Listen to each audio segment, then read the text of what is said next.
We begin tonight with the U.S. and Iran on the brink, and the president alerting Congress tonight the U.S. will respond with force if Iran retaliates for the drone strike that killed top Iranian commander Qasem Soleimani.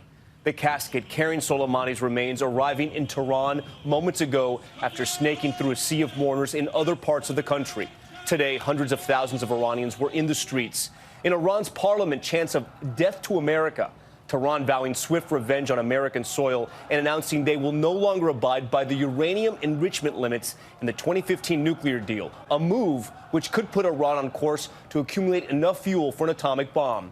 And President Trump with a sharp response, tweeting a notification to Congress that the U.S. will strike back if Iran attacks any U.S. person or target, citing 52 possible targets identified in Iran. The Trump administration tonight insists Americans are safer with Soleimani dead, but security remains on alert both at home and abroad.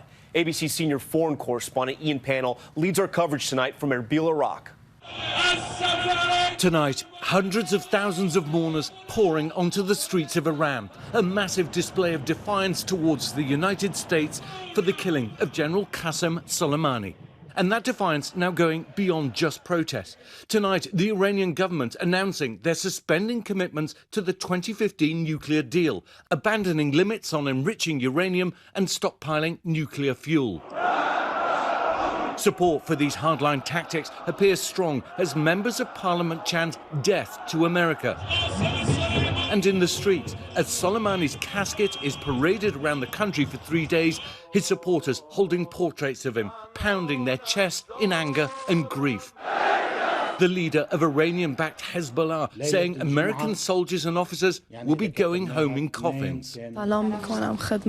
Soleimani's daughter making a televised plea with Hezbollah to take revenge for the blood of her father, while Secretary of State Mike Pompeo telling this week the world is now safer without Soleimani. This was a bad guy. We took him off the playing field, and that's important because this was the fellow who was the glue, who was conducting active plotting. American officials claiming they had intelligence he was going to carry out acts that would cost American lives. It's impossible to overstate the significance of the attack that takes out Qasem Soleimani. This is bigger than bin Laden. It's bigger than Baghdadi. President Trump now responding to Iran's threats of vengeance, tweeting, Iran itself will be hit very fast and very hard. The USA wants no more threats. The president saying the US has 52 targeted Iranian sites, one for each of the 52 Americans taken hostage in 1979. Trump even threatening to hit Iranian cultural sites. As you know, the Geneva Conventions outlaw attacks on cultural objects and places of worship.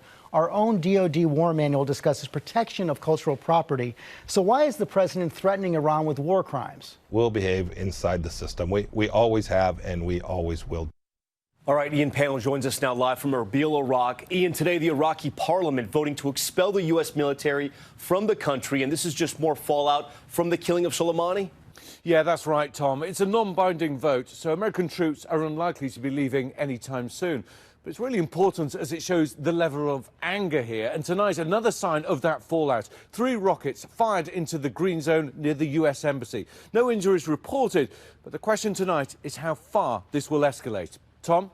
Ian Pannell on the ground for us there in Iraq. Ian, thank you. Hi, everyone. George Stephanopoulos here. Thanks for checking out the ABC News YouTube channel. If you'd like to get more videos, show highlights, and watch live event coverage, click on the right over here to subscribe to our channel. And don't forget to download the ABC News app for breaking news alerts. Thanks for watching.